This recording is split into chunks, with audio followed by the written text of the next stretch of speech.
दोस्तों आज मैं 2011 में रिलीज हुई प्रिस्ट मूवी करने वाली हूँ। काफी मजेदार मूवी है और इसके action sequence one of best है। दोस्तों अगर आपको ये वीडियो जरा सा भी पसंद आए तो प्लीज इसे लाइक कीजिए। सो मूवी का बैकग्राउंड कुछ ऐसा है कि वेम्पायर्स कुछ ऐसे एंशिएंट क्रीचर्स थे जो सदियों से अर्थ पे रह रहे थे। उनके फॉलोअर्स के अनुसार वेम्पायर्स गॉड थे जिन्होंने अर्थ पे राज किया था, लेकिन फिर इंसान और वेम्पायर्स के बीच में कॉन्फ्लिक्ट होने लगे। सेंचुरीज तक इनके वॉर हो रहे थे। यही वॉर आज भी कंटिन्यू हुए। मॉडर्न हथियार और सूरज के किरणों से वेम्पायर्स का जलना, इसके बावजूद इंसानों पे वेम्पायर्स भारी पड़ रहे थे। इसीलिए शेल्टर लेने के लिए इंसानों ने अपने शहर के पूरी जगह एक दीवार बना दी ताकि वेम्पायर्स अंदर ना आ पाए। अंदर की ये पूरी दुनिया चर्च नाम की ऑर्गेनाइजेशन संभाल रही थी। इन्हीं लोगों ने कुछ इंसानों को रिक्रूट किया, उन्हें स्पेशल ट्रेनिंग दी और उनको एक सुपर वॉरियर बनाया जिसे प्रीस्ट कहते हैं। प्रीस्ट वो वेम्पायर से काफी तेज और शातिर थे, इसीलिए वेम्पायर्स के खिलाफ जो वॉर चल रहा था उसमें इंसानों की जीत हुई। करीब करीब 1 साल तक ये वॉर चला और उसके बाद वेम्पायर की मेजोरिटी कम होते गई और जितने भी बचे कुछ वेम्पायर्स थे उन्हें कह करके रिजर्वेशन एरिया में रखा गया। इसके कारण अब प्रीस्ट की जरूरत नहीं थी, इसीलिए चर्च ने प्रीस्ट को बंद कर दिया और वो लोग एक ऑर्डिनरी लाइफ जीने लगे। मूवी जब शुरू होती है तब हम प्रीस्ट के एक ग्रुप को देखते हैं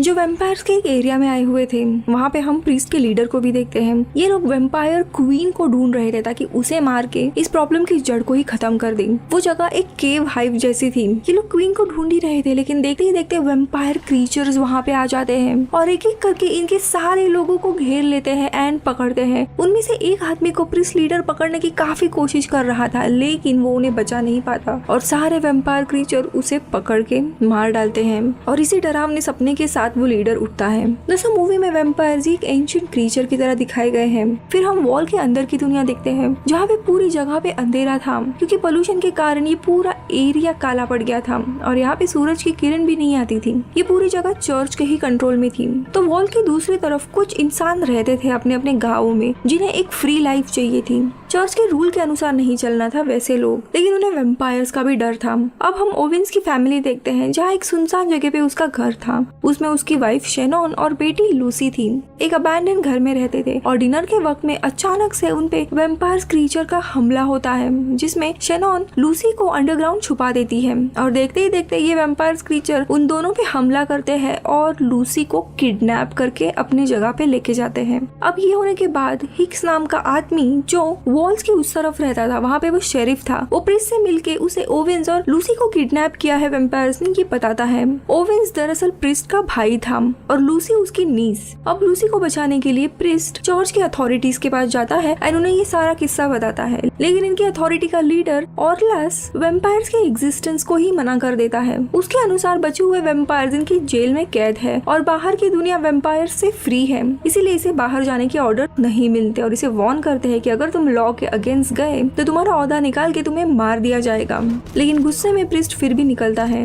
अब इसने रूल तोड़े हैं, इसीलिए ऑर्लिस बाकी प्रीस्ट और प्रीस्टेस को बुलाता है और उनके लीडर को ढूंढ के वहीं पे मार डालने के ऑर्डर्स देता है। इनमें एक प्रीस्टेस भी थी। सिटी में आने के बाद प्रीस्ट और हिक्स को कुछ अजीब पैरों के निशान दिखाई देते हैं जो कि वेम्पायर्स के नहीं थे। उन्हें वो फॉलो करते हुए नाइट शेड रिजर्वेशन एरिया में आते हैं। यहाँ पे वेम्पायर्स फ्रीली रह सकते थे और कुछ गार्ड्स वहाँ पे थे, लेकिन वहाँ पहुँचने पर प्रीस्ट को कोई भी गार्ड्स दिखाई नहीं देते, लेकिन कुछ अजीब इंसान दिखाई देते हैं जिन्हें मूवी में फेमिलियर कहा गया है। ये लोग वेम्पायर्स के ब्लड से इन्फेक्ट हुए थे और ये हाफ वेम्पायर और हाफ ह्यूमन थे, लेकिन ये वेम्पायर्स की तरह फास्ट नहीं थे। यानी यहाँ के जो गार्ड्स थे वो पूरी तरीके से हाफ वेम्पायर हो गए थे और इन्हें वेम्पायर्स ने एज अपना स्लेव बना के रखा हुआ था। ये लोग उस एरिया में लूसी को ढूंढते लेकिन वो नहीं मिलती और ये भयानक से दिखने वाले क्रीचर धीरे धीरे रिजर्वेशन से बाहर आते हैं। प्रीस्ट और हिक्स को वो लोग घेर लेते हैं और इन पे हमला करते हैं, लेकिन प्रीस्ट एक एक करके सारे वेम्पायर्स को मार डालता है और आखिरी में फेमिलियर को धमका के उसे लूसी के बारे में पूछता है तो वो कहता है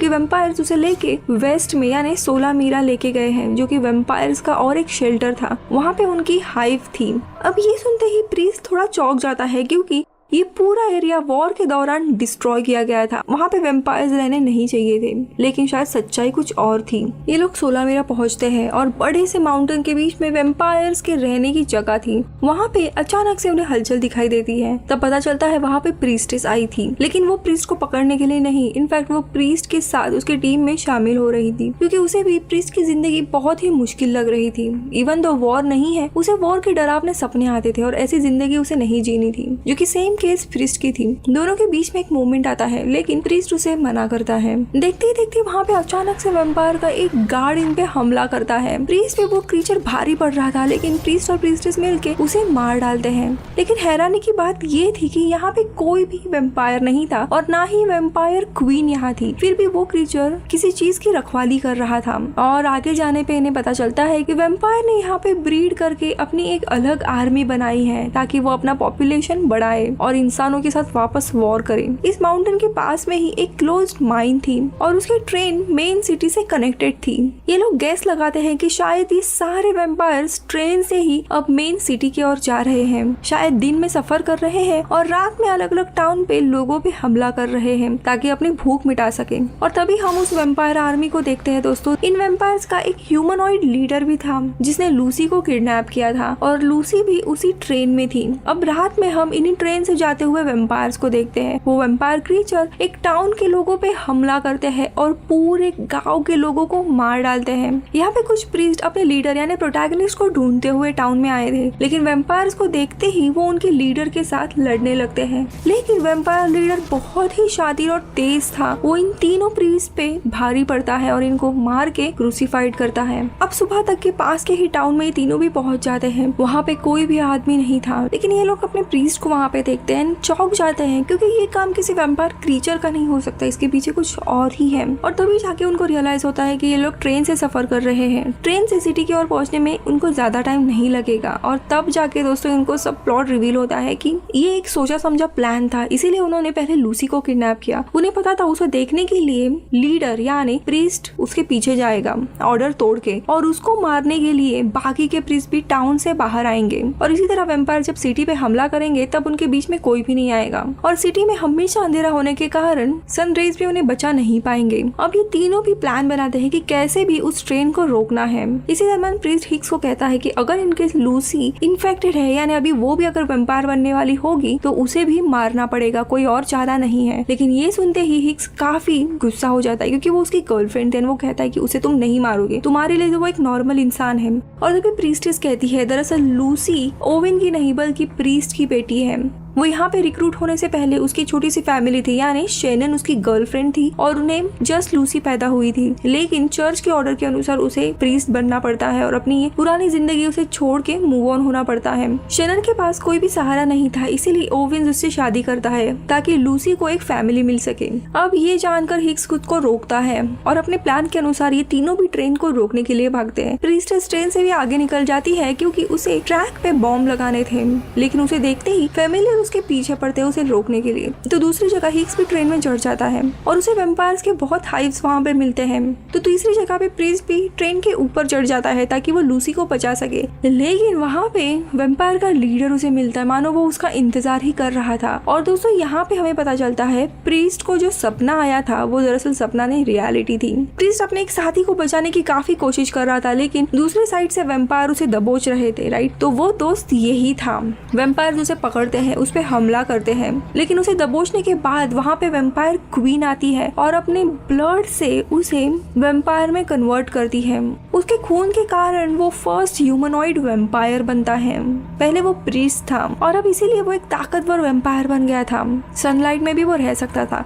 इन दोनों की फाइट शुरू होती है जिसमें प्रीस्ट पे वो भारी पड़ने लगता है क्योंकि उसे प्रीस्ट के सारे ट्रिक्स पता थे। तो दूसरी जगह पे ट्रैक पे प्रीस्टेस बॉम्ब लगाती है लेकिन देखते ही देखते फैमिलियर्स वहाँ पे आते हैं और उनकी लड़ाई शुरू होती है। दोस्तों ये भी एक्शन सीन जो है ना वन ऑफ ऑसम शॉट है। उनमें से एक फैमिलियर डिटोनेटर को डिस्ट्रॉय कर देता है। अब कोई और रास्ता ना होने के कारण वो ये सारे एक्सप्लोजन अपने मोटर बाइक पे लगाती है और ट्रेन की तरफ निकल पड़ती है। तो यहाँ पे दूसरी जगह पे प्रीस्ट और वैम्पायर लीडर की लड़ाई शुरू थी लेकिन लड़ाई के बीच में लूसी को बचाने के लिए प्रीस्ट नीचे के साइड से वो ट्रेन में आता है लेकिन उसे वैम्पायर लीडर पकड़ता है और वहाँ पे लूसी को वो बताता है कि ये तुम्हारे पिता है। और लूसी को लेके वो वापस ट्रेन के ऊपर जाता है और वहाँ पे वो उसे काटने ही वाला था लेकिन तभी प्रीस्ट को होश आता है और वो बचाने के लिए उसे ऊपर जाता है और अपने मार्क से वो लीडर को मार डालता है लेकिन लीडर मरता नहीं है। लेकिन तभी प्रीस्ट की नजर सामने जाती है, वो बॉम्ब लेके आ ही रही थी। ये देख के वो नीचे लूसी को लेके जंप जंप मारता है। तो प्रीस्टेस जैसे ही ट्रेन के सामने आती है वो भी जंप मारती है और देखते ही देखते बहुत बड़ा एक्सप्लोजन होता है जिसमें वेम्पायर्स, फेमिलियर्स, इनका जो लीडर था वो सारे मारे जाते हैं।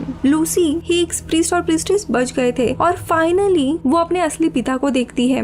लेकिन दोस्तों ये लड़ाई खत्म नहीं हुई थी, ये तो सिर्फ शुरुआत थी, क्योंकि वेम्पायर क्वीन अभी भी जिंदा थी और वो अभी भी प्लान कर रही थी कि कैसे इंसानों को मारना है। इसलिए प्रीस्ट शहर की ओर जाता है और उनके लीडर को वेम्पायर का सर पेश करता है, उन्हें दिखाने के लिए कि वेम्पायर रियल है। उनकी क्वीन अभी भी प्लान कर रही है लेकिन वो मानने से इनकार करते हैं। ये देख के प्रीस्ट अपने बाकी प्रीस्ट साथियों को लेके वेम्पायर क्वीन को हंट करने के लिए चला जाता है और मूवी इधर ही खत्म हो जाती है। दोस्तों अगर आपको एक्शन सीन पसंद है ना, this movie is for you. One of best action है इसमें। आपको ये वीडियो कैसा लगा ये मुझे कमेंट्स में बताइए। मैं मिलूंगी आपसे अगले वीडियो में, तब तक के लिए बाय बाय।